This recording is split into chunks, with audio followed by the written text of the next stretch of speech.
আপনাকে শুধু ভোট দেওয়ার অধিকার, ওর একটু পেটে ভাতে থাকার অধিকার, ছাত্রলীগের পান্ডামি থেকে মুক্ত থাকার অধিকার দেন, ওই দেশকে স্বর্গ মনে করেন। জুলাই মাসের কথা তো না, আমি এই সরকারের বিরুদ্ধে অ্যাক্টিভিজম খুব সিরিয়াসলি শুরু করেছি 2011 সাল থেকে, ব্লগে লিখতাম। 2011 কেন? এটা একটা কাট অফ ডেট।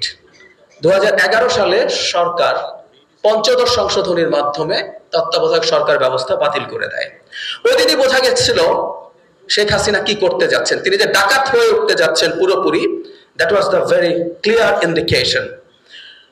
সো আমার একটা ট্র্যাক রেকর্ড আছে, তখন ব্লগে লিখেছি, আফটার দ্যাট 10 বছর ধরে কলাম লিখেছি, টকশোতে কথা বলেছি 7-8 বছর, আর 2 বছর থেকে তো সকাল বিকাল বলছি একেবারে নিজের মতো করে।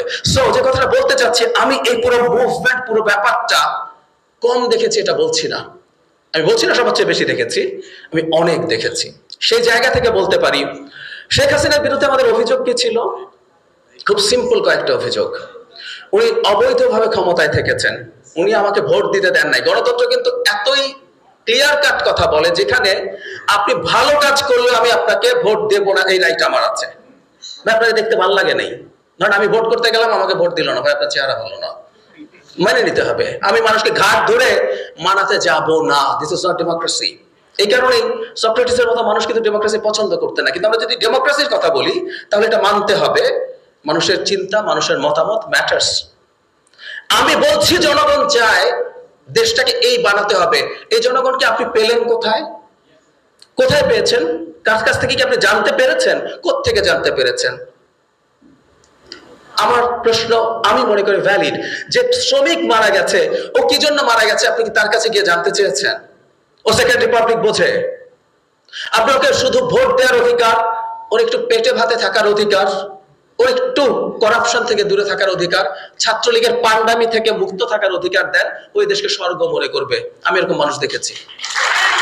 ও তো দেশটাকে একেবারে আকাশ পাতাল পাল্টে ফেলতে হবে, ওর কাছে তো চাওয়া এটা ছিল না। শেখ হাসিনার বিরুদ্ধে মূল অভিযোগ ছিল যে সিস্টেমটা আমরা একসেপ্ট করেছি, উনি এটাকে অ্যাডাল্টারেট করেছেন, উনি এটাকে নষ্ট করেছেন, নির্বাচন শেষ করেছেন, উনি মানবাধিকার ধ্বংস করে নিয়ে গেছেন, উনি এখানে করাপশন, মানে ওনার পিয়ন। আমার হঠাৎ মনে পড়ছিল হাসনাত সার্জিসরা যখন বলছিল 2 কোটি টাকা নিয়ে দৌড়াদৌড়ি, আমার বলতে ইচ্ছে তোমরা দৌড়াদৌড়ি করো কেন? 2-4 কোটি টাকা নিয়ে যাও। শেখ হাসিনার পিয়ন 400 কোটি টাকা নিচ্ছে, তাই না? সো করাপশন এই জায়গায় চলে গেছে, এগুলো প্রত্যেকটা আমাদেরকে প্রবলেম তৈরি করছিল। সো এগুলোকে যদি হিল করতে চাই, is it something revolutionary thought? Not at all. যে সিস্টেমটা আমরা 90-এর পর না, আমরা 72 থেকে আমাদের এই স্বাধীনতা যুদ্ধের সময় থেকে করতে চেয়েছি, সেই সিস্টেমটাই আমরা চেয়েছি একটু বেটার ফর্মে।